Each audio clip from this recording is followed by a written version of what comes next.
Mi nombre es Alejandra Mendoza.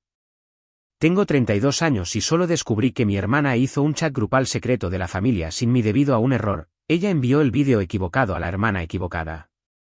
Alrededor de la medianoche en mi departamento de Monterrey, apareció una notificación con su nombre y una miniatura de mis padres en una mesa de restaurante.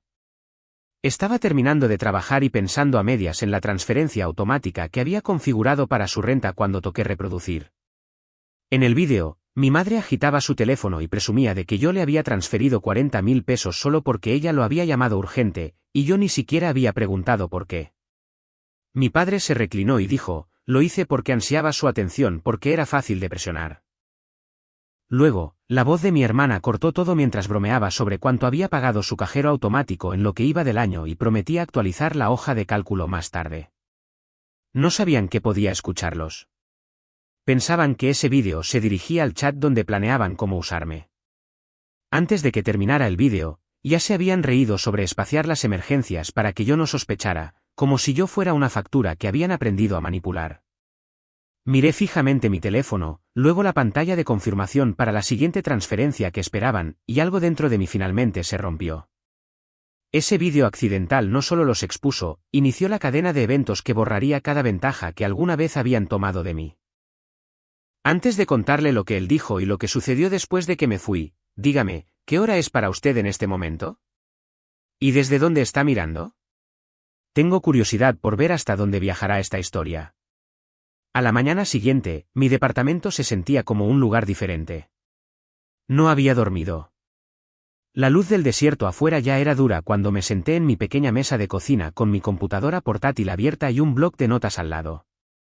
Trabajo en reclamaciones para una compañía de seguros, así que paso mis días uniendo números con historias, verificando lo que realmente sucedió frente a lo que la gente dice que sucedió. Durante años, nunca volqué esa habilidad en mi propia vida. Esa mañana, lo hice. Abrí mi cuenta de cheques y comencé a desplazarme hacia atrás.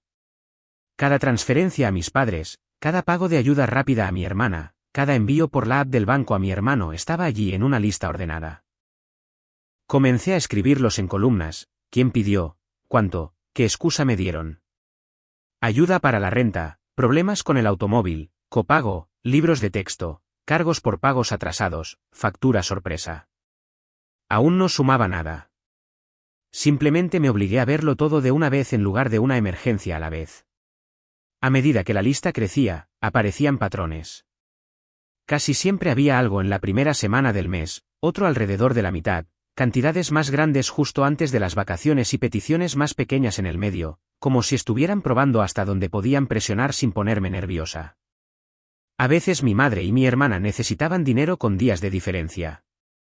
Siempre había pensado que eso era mala suerte. En esa página, parecía coordinado.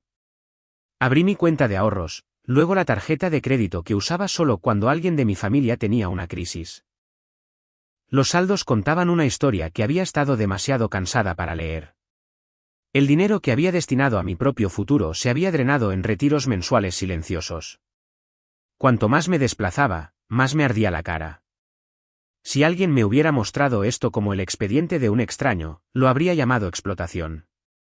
Al mirar mi propio nombre, todavía quería llamarlo amor. En otra pestaña, la transferencia automática estaba allí como una orden permanente. El primero de cada mes, una cantidad fija salía de mi cuenta y aterrizaba en la de ellos. Lo había configurado para que no tuvieran que pedir, y yo no me sintiera como si estuviera diciendo que no. La siguiente transferencia estaba programada para dentro de 3 días. Mi cursor se detuvo sobre la opción de cancelar. Mis manos temblaban lo suficiente como para tener que ponerlas en mi regazo y respirar. Cancelar no se sentía como una decisión financiera. Se sentía como arrancar un pedazo de la historia que todos fingíamos vivir, aquella en la que yo era la hija exitosa que siempre cumplía sin importar lo que me costara. Pensé en lo relajadas que sonaban sus voces, en cómo la palabra cajero automático había sido casi afectuosa. Luego hice clic. La transferencia desapareció del cronograma. Apareció una pequeña línea de confirmación, tan ordinaria que me dieron ganas de reír. La miré fijamente durante mucho tiempo. Luego abrí el chat familiar, el habitual que todavía me incluía. Escribí un mensaje corto. No mencioné el vídeo. No mencioné los años de pagos. Simplemente escribí que tenía algunos gastos inesperados este mes y no podría cubrir el apoyo habitual. Añadí que lamentaba el poco tiempo de aviso y presioné enviar antes de poder disuadirme. La respuesta llegó rápidamente. Mi madre quería saber qué podría ser posiblemente más urgente que mantener un techo sobre sus cabezas. Mi padre insistió en que no podía simplemente dejar un compromiso como ese sin previo aviso. Mi hermana dijo que deseaba que hubiera hablado con ella primero para que pudieran planificar en torno a ello. Mi hermano lo convirtió en una broma sobre que yo finalmente me unía a la generación egoísta. Dejé el teléfono, lo volví a levantar y tomé capturas de pantalla de todo. Me dije a mí misma que era un hábito del trabajo, documentar la comunicación en caso de que los detalles cambiaran más tarde. Una parte de mí ya sabía que podría necesitar pruebas de cómo me hablaban cuando había dinero de por medio. Los mensajes seguían llegando en oleadas, argumentos envueltos en preocupación, sermones envueltos en amor.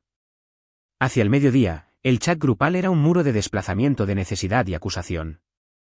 La presión se sentía física, como el calor presionando a través de las delgadas paredes del departamento.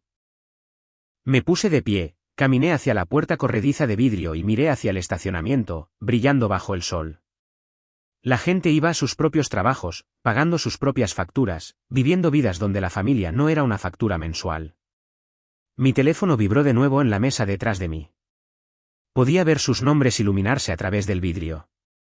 Por primera vez en años, dejé que sonara sin correr a contestar.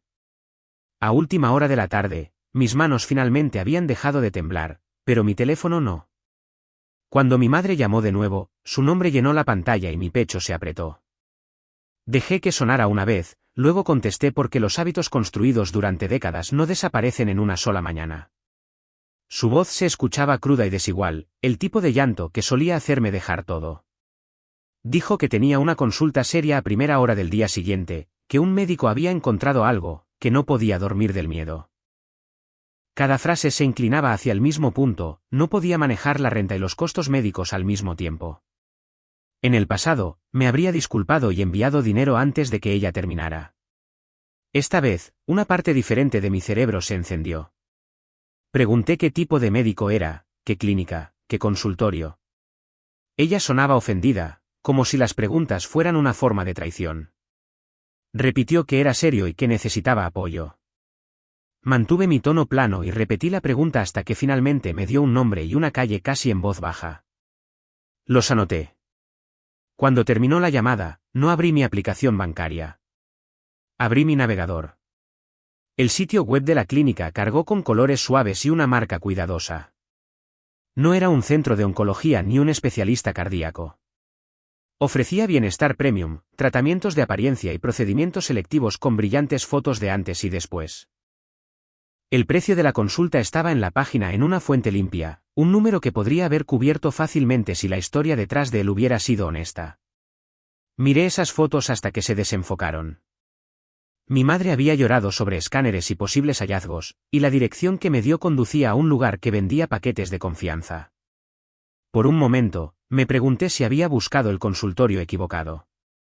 Verifiqué de nuevo. Mismo logotipo, misma calle, mismo número de suite. La inquietud en mi estómago se endureció en algo más pesado. Pensé en años de pruebas y citas que ella había descrito sin detalles. Con qué frecuencia me habían dicho que el estrés era malo para su salud y que el dinero era lo único que podía hacer para ayudar. Se me ocurrió que nunca había visto una sola factura, nunca me habían invitado a una visita de seguimiento ni me habían dado un diagnóstico real. Había estado financiando sombras. Mientras estaba sentada allí en mi mesa, los mensajes en el chat familiar seguían llegando. Mi padre escribió que me estaba eligiendo a mí misma sobre las personas que me habían criado. Mi hermana dijo que yo no entendía lo mal que estaban las cosas y que este no era el momento de ponerme terca. Mi hermano publicó algo vago sobre hijos desagradecidos que sabía que estaba dirigido a mí incluso sin mi nombre. Leí cada línea una vez y luego dejé que pasara. En lugar de responder, abrí una nueva pestaña y verifiqué mi informe de crédito. El informe tardó un minuto en cargar. Cuando lo hizo, vi cuentas que reconocía y una que no. Mi estómago cayó de nuevo de una manera diferente esta vez.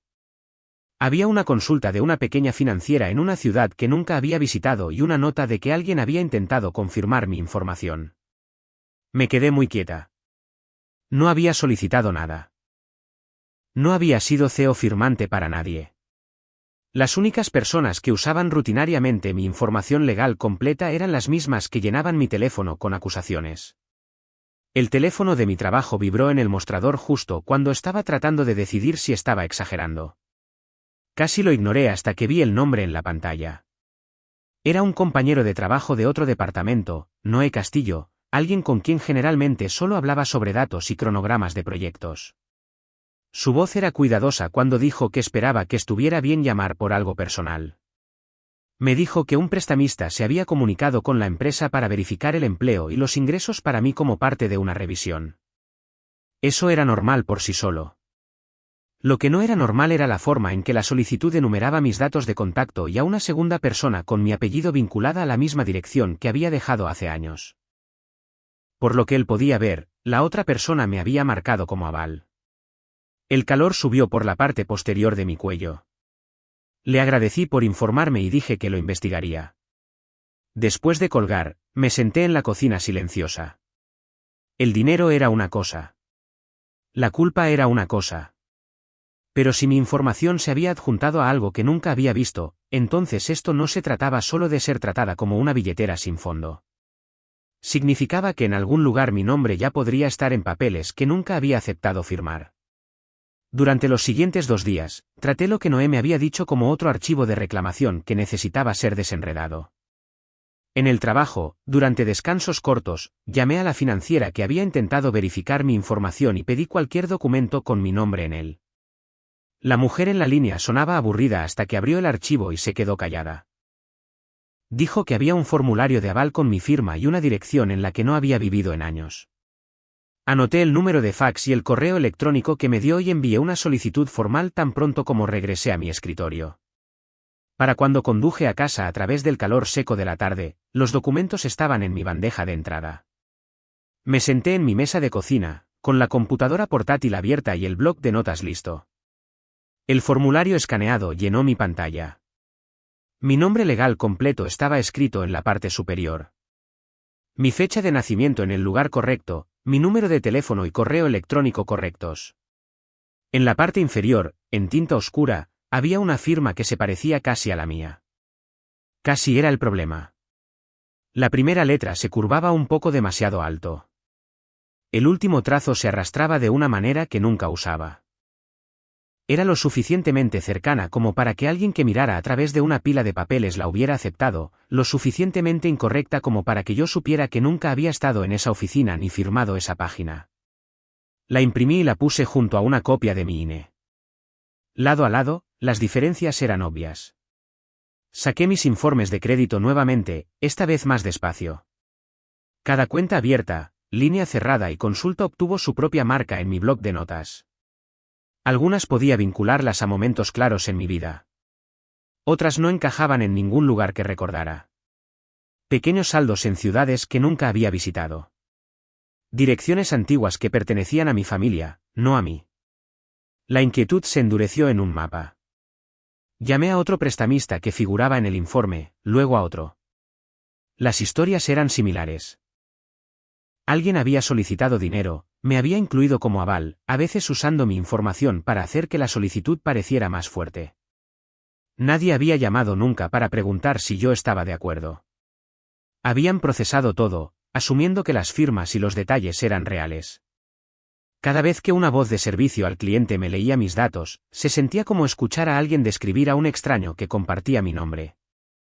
Después de la tercera llamada, dejé de caminar por mi sala de estar y me senté en el suelo. La baldosa estaba fresca bajo mis piernas. Durante años, había creído que estaba eligiendo ayudar, eligiendo enviar dinero, eligiendo ser generosa. Ahora, estaba mirando pruebas de que mis elecciones habían sido reescritas en papel que nunca había visto. Alguien había decidido que mi nombre era una herramienta que podían usar sin preguntar. Presenté disputas con el buró de crédito, coloqué alertas de seguridad en mi archivo y congelé mi crédito en cada sitio, ingresando códigos y contraseñas hasta que las pantallas confirmaron que no se podía abrir nada nuevo sin verificación adicional. Los mensajes de confirmación parecían casi idénticos. Tomé capturas de pantalla de todos y las imprimí. Mientras trabajaba en cada formulario, mi teléfono seguía iluminándose en el mostrador. A veces era el chat familiar, a veces mensajes separados de mi madre o mi hermana. El tono había cambiado de nuevo. Había menos acusaciones y más preocupación. Esperaban que no me estuviera abrumando con estrés y decían que entendían si necesitaba desahogarme, como si esto fuera una semana difícil en el trabajo en lugar de un colapso de confianza. Un mensaje sugirió que fuera a cenar para que pudiéramos hablar de todo como familia. No respondí. Las únicas respuestas que di esa noche fueron a empresas y agencias que tenían mi información en archivo. Cuando las notificaciones se volvieron demasiadas, silencié cada hilo y abrí mi archivo de correo electrónico en su lugar. En algún lugar en los cientos de conversaciones antiguas, sabía que tenía que haber más que un solo formulario falsificado. Busqué mi apellido con palabras como solicitud, arrendamiento y contrato. Los resultados llenaron la pantalla. Algunas eran cosas que recordaba, pero enterradas entre ellas había hilos donde mi nombre aparecía en líneas de asunto que no reconocía. Comencé en el más antiguo y trabajé hacia adelante. La mayoría de los mensajes eran mundanos. Unos pocos eran lo suficientemente agudos como para hacerme detener y volver a leer. En una cadena, mi madre le había reenviado algo a mi hermana con una línea corta diciéndole que lo guardara para cuando lo necesitaran. Había una hoja de cálculo adjunta con un título genérico. Nunca la había abierto antes. Solo la noté ahora porque mi propio nombre estaba en la línea de vista previa debajo del icono del archivo. La descargué y me recosté mirando fijamente el inofensivo nombre del archivo. Mi cursor se detuvo sobre él por un largo momento antes de que finalmente hiciera doble clic. Cuando la hoja de cálculo finalmente se abrió, ya sabía que no me haría sentir mejor. Filas y columnas llenaron la pantalla. Los meses corrían por la parte superior, las semanas divididas debajo, y una columna a la izquierda llevaba mis iniciales. Cada bloque tenía una nota corta: mamá renta, papá tarjeta, fin de semana, L factura. Al lado de ellos había cantidades en rangos ordenados. Unos cientos aquí, 40.000 pesos allá, a veces más. Esto no era un recordatorio. Era un horario construido a mi alrededor. Cerca del fondo, una línea sumaba todo para cada mes. Debajo de un total anual, alguien había agregado un comentario sobre cuán estables habían sido las cosas desde que comencé a cubrir los costos regulares. Se leía como si estuvieran hablando de ingresos, no de una persona. Las notas que me describían eran peores que los números. Las historias de salud funcionan mejor. Apóyate en la culpa de las festividades. Si suena agotada, pausa una semana. Habían escrito que yo odiaba la idea de que alguien se sentara en la oscuridad o se quedara sin calefacción, luego etiquetaron eso como un buen momento para mencionar los servicios públicos. Incluso anotaron cuándo llegaba mi aguinaldo para poder programar peticiones más grandes. Nadie firmó el archivo, pero el estilo lo delataba. El diseño era eficiente. El tono era brusco. Sonaba como la forma en que mi hermana planeaba viajes y eventos familiares, asignando tareas y tiempos. En la esquina del documento, la fecha de la última edición se alineaba con un mes en el que las peticiones se habían vuelto repentinamente más suaves y cercanas entre sí. Guardé una copia en una unidad externa, la imprimí y deslicé las páginas en la carpeta con los formularios falsificados y los informes de crédito. Apilados juntos en papel, todo lo que habían tomado se sentía como un solo objeto que finalmente podía ver. De vuelta en mi bandeja de entrada, revisé los resultados de búsqueda nuevamente. Los mensajes que había pasado por alto parecían diferentes ahora. En un hilo, mi madre le decía a mi hermana que no pidiera 2 veces en la misma semana para que yo no me pusiera nerviosa. Mi padre agregó que mencionar el pasado me recordaba cuánto debía. Mi hermano dejó caer un comentario sobre lo fácil que era hacer que yo ayudara si sonaba como si estuviera a punto de perder algo importante. No estaban planeando cómo resolver problemas. Estaban planeando cómo hablarme. Las palabras en la pantalla dejaban claro que entendían qué historias abrirían mi billetera más rápido y cómo convertir la vacilación en vergüenza. Más abajo en la lista, noté una notificación de una antigua aplicación de mensajería que habíamos abandonado. La línea de asunto mencionaba una copia de seguridad de grupo archivada con nuestro apellido en ella. Esa noche, toqué el enlace. Me llevó a un registro de conversaciones pasadas. Entre los títulos de los grupos, uno usaba nuestro apellido seguido de una palabra neutral que no significaría nada para nadie fuera de la familia. Adentro, el historial del chat se desplazaba hacia atrás a través de los años. Mi hermana daba actualizaciones breves sobre mi estado de ánimo, mi horario, mis preocupaciones. Si yo había sonado estresada por teléfono, ella escribía que podría necesitar un enfoque más suave.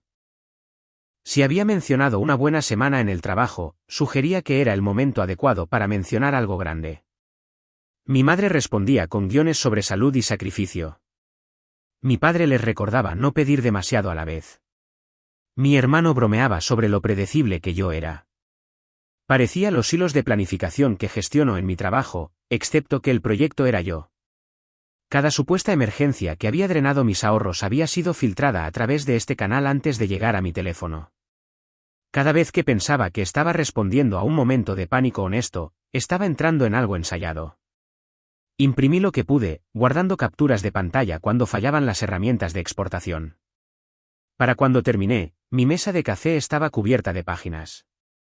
Cada hoja contenía otra prueba de que lo que yo había etiquetado como generosidad, ellos lo habían tratado como estrategia.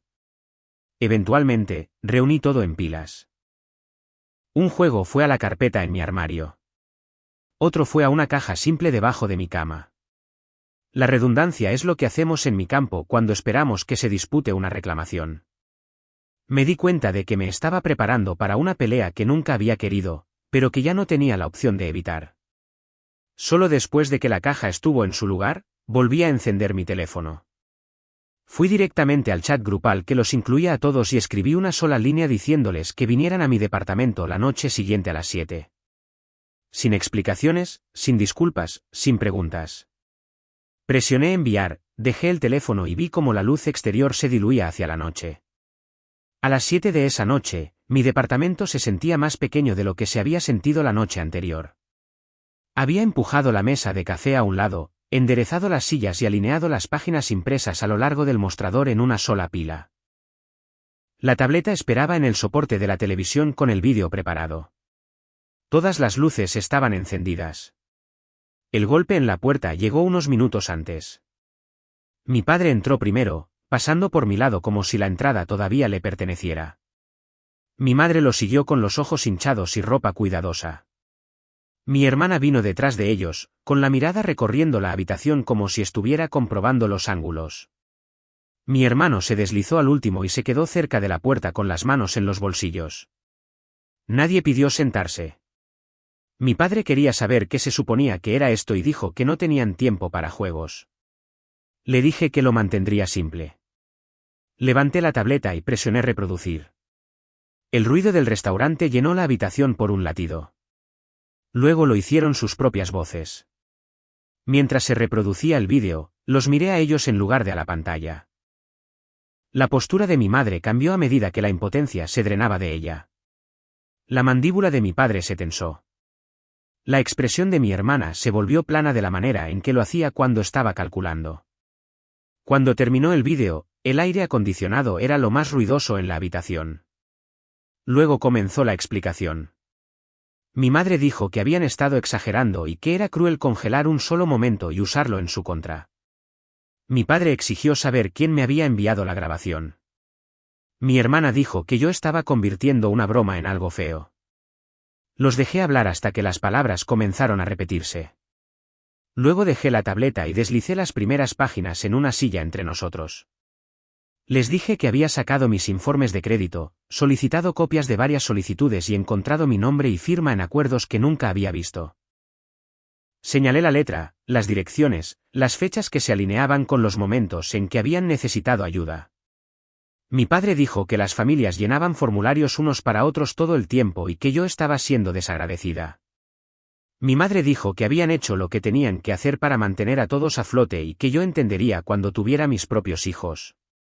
Mi hermana se centró en el resultado, señalando que nada había entrado en incumplimiento y que en realidad yo no había perdido nada todavía. Mi hermano murmuró que yo siempre había tenido más opciones que el resto de ellos. La hoja de cálculo fue a la pila al final. Vi a mi hermana reconocer el diseño. Dije que había leído el plan que programaba cuando acudir a mí, cuánto pedir y qué historias funcionaban mejor dependiendo de mi estado de ánimo. Señalé la forma en que las notas coincidían con mis propios registros y dejé que el papel hablara por sí mismo. El silencio se asentó de nuevo. Luego su enfoque cambió. Mi madre me dijo que estaba bajo demasiado estrés y comenzando a imaginar patrones. Mi padre sugirió que me tomara un tiempo libre del trabajo y dejara que ellos manejaran las partes prácticas para que no cometiera errores. Mi hermana se ofreció a tomar los documentos y hablar con las empresas en mi nombre, diciendo que estaba fuera de mi profundidad. Cada oferta era un camino de regreso al mismo control. Les dije que ya había congelado mi crédito, presentado disputas e hecho copias de todo. Dije que cualquier discusión sobre dinero o cuentas a partir de este punto pasaría por canales oficiales, no por mensajes y llamadas. Añadí que no pondría mi nombre en nada para nadie más de nuevo. Decirlo en voz alta se sintió como deslizar un cerrojo en su lugar, sus caras se endurecieron. Mi padre advirtió que involucrar a extraños en asuntos familiares me haría parecer inestable. Mi madre dijo que ya no reconocía a la hija parada frente a ella. Mi hermana se preguntó qué pensaría la gente en mi trabajo si escucharan que estaba acusando a mis propios padres de mala conducta. Mi hermano preguntó en quién esperaba confiar cuando necesitara ayuda. No traté de convencerlos. Repetí que había terminado de enviar dinero, terminado de permitir que se usara mi información y terminado de tener esta conversación sin representación legal. Mi padre se acercó más, probando si cedería. Me quedé donde estaba. Eventualmente, se dio la vuelta, les dijo a los demás que se iban y abrió la puerta con más fuerza de la que necesitaban las bisagras. Salieron en el mismo orden en que habían llegado. El pestillo hizo clic detrás de ellos. Las luces zumbaban sobre la pila de papel en la silla, las únicas cosas en la habitación que no trataban esto como solo otro desacuerdo. El tramo de tiempo después de esa noche no se sintió como un final. La primera prueba llegó a mi pantalla. Mi hermano comenzó a publicar historias sobre un pariente que había abandonado a la familia en tiempos difíciles. Mi hermana compartió piezas sobre hijos adultos que olvidan sus raíces. Mis padres aparecieron en fotos con leyendas sobre el sacrificio. Nunca me etiquetaron, pero cualquiera lo suficientemente cerca podía atar cabos. Cada vez que una de esas publicaciones cruzaba mi feed, tomaba una captura de pantalla y seguía desplazándome sin reaccionar. Fuera de Internet, mis días en Monterrey continuaron. Conducía a la oficina, iniciaba sesión en mi computadora y clasificaba lo que otras personas afirmaban que había sucedido con sus autos, sus hogares, su salud. Solo yo sabía que una carpeta en un cajón en casa ahora contenía un registro de lo que mi propia familia había estado haciendo con mi nombre y mis ingresos. Cuando me reuní con la abogada de nuevo, ella trató esa carpeta como trabajo, no como chisme. Marcó qué cuentas habían sido congeladas, qué prestamistas habían reconocido las disputas y cuáles tardarían más en corregirse. Envió cartas a empresas y a mi familia. El mensaje para ellos era simple: no contacten a Alejandra sobre dinero nuevamente y dirijan cualquier pregunta a esta oficina en su lugar. Ver esa línea por escrito hizo que mi decisión se sintiera menos como un estado de ánimo y más como un límite. La familia no respondió a esas cartas con disculpas. Escuché de un primo que había habido discusiones sobre quién debería pagar qué facturas ahora que yo me estaba tomando un descanso. Escuché que mi hermano pasaba más tiempo al teléfono con propietarios y bancos. Escuché que mis padres estaban buscando trabajos que alguna vez habían llamado indignos de ellos. Cada actualización llegaba como evidencia de que finalmente estaban parados en las conversaciones de las que solía protegerlos. Nada de eso me hizo sentir victoriosa. Me hizo sentir cansada y de una manera tranquila, aliviada. Eran adultos resolviendo sus propios problemas en el mismo sistema en el que vivimos el resto de nosotros. La red de seguridad que habían construido con mi persona se había ido. Y el mundo no se acabó. Se ajustaron porque tenían que hacerlo, no porque hubieran cambiado de opinión sobre lo que habían hecho. En el espacio que se abrió, tuve que volver a aprender cosas ordinarias. Mi cheque de pago llegaba y no se iba inmediatamente para la emergencia de otra persona. Comencé a planificar gastos con más de unas pocas semanas de antelación. Cuando mi auto necesitaba trabajo, reorganizaba mi presupuesto pero no entraba en pánico. Tomé una clase de bajo costo sobre presupuestos y límites en el centro comunitario y me di cuenta de lo mucho más fácil que siempre había sido para mí guiar a los clientes a través de decisiones difíciles que tomar esas decisiones por mí misma. Mi teléfono se volvió más silencioso. Dejaron de aparecer números nuevos. Los mensajes grupales se convirtieron en silencio. De vez en cuando, un pariente me decía que mis padres todavía contaban su versión de la historia, aquella en la que yo les había dado la espalda por frialdad u orgullo. Aceptar que no podía reescribir su versión fue casi tan difícil como cortar el dinero. Lo que cambió en cambio fue cómo me veía a mí misma. Dejé de describir lo que sucedió como ayudar demasiado y comencé a llamarlo como era, dejar que la gente usara mi miedo a ser egoísta para mantenerme en un papel que les servía. Aprendí que el amor sin honestidad no es seguridad, y que la lealtad sin límites no es virtud. Aprendí que verificar historias, hacer preguntas y decir no son traiciones. Son la forma en que proteges tu capacidad de seguir diciendo sí en lugares donde es realmente seguro. Si hay alguna lección en todo esto, no es que cortar lazos con tu familia sea siempre la lección correcta. Es que tienes permitido dar un paso atrás cuando el apoyo se convierte en una transacción unidireccional que te vacía. Tienes permitido tratar tu propio crédito, tiempo y tranquilidad como recursos que importan. Tienes permitido esperar que las personas que dicen amarte respeten hechos y límites básicos. Todavía vivo en el mismo departamento con jardín en Monterrey. La vista desde la ventana de mi cocina no ha cambiado. Lo que ha cambiado es que cuando miro mis cuentas, mi calendario y mi reflejo antes del trabajo, veo que mi vida me pertenece de nuevo. Gracias por escuchar mi historia hasta el final.